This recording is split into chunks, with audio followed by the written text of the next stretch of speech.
سلام الواد صاحب مؤسسة إنتاج وتصدير زيت زيتون، مؤسسة اسمها شركة معاصر الواد، marque Rivière d'Or.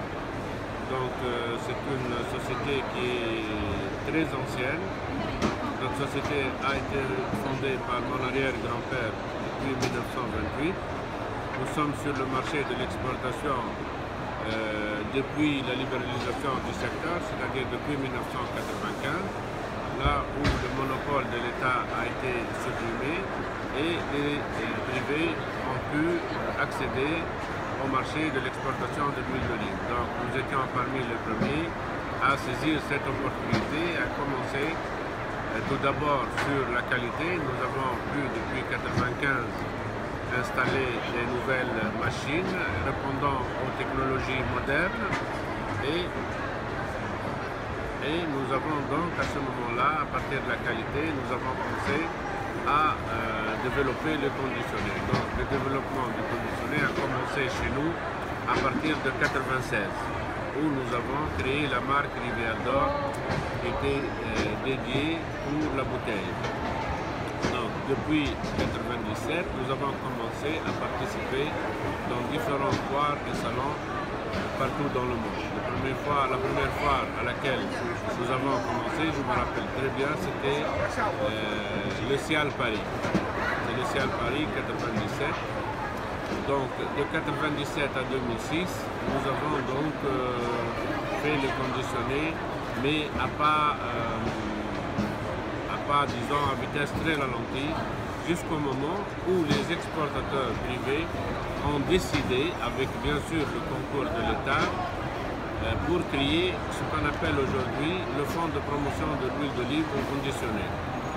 Donc à partir de 2006, les choses devenaient beaucoup plus faciles et il y a eu des encouragements de ce fonds. Ce fonds qui est à 100%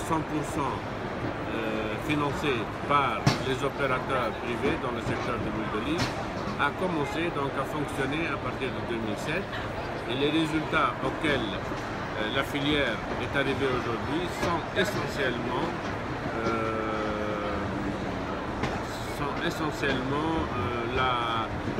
la récolte de ce fonds qui permet aux exploitateurs privés de se développer, d'aller aux foires, de prendre des aides pour tous leurs programmes de marketing, etc.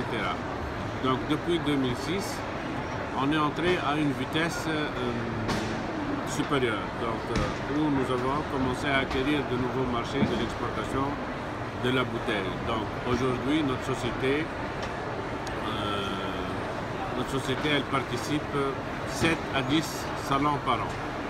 Dans ce salon-là, le Cial China, auquel nous avons commencé à participer depuis 2007. Donc nous sommes pratiquement à notre 9e édition. Bon, la Chine, comme tout le monde le sait, c'est pas un pays de consommation d'huile d'olive, puisqu'ils n'ont pas de tradition dans ce domaine, mais avec le temps, je pense, et avec le niveau de vie qui est en train d'augmenter en Chine, les Chinois sont beaucoup plus ouverts sur les diètes méditerranéennes. Et donc je pense qu'il y a un avenir assez intéressant pour l'huile d'olive en Chine. Parce qu'en Chine, sur les 1,5 milliard de personnes qui y vivent, il y a au moins 300 millions de Chinois qui ont un niveau de vie semblable, disons, à celui du niveau de vie européen. Et par conséquent, ils sont en mesure de s'approvisionner en huile d'olive, parce que l'huile d'olive reste toujours chère par rapport aux huiles végétales comme le tournesol, le maïs, etc.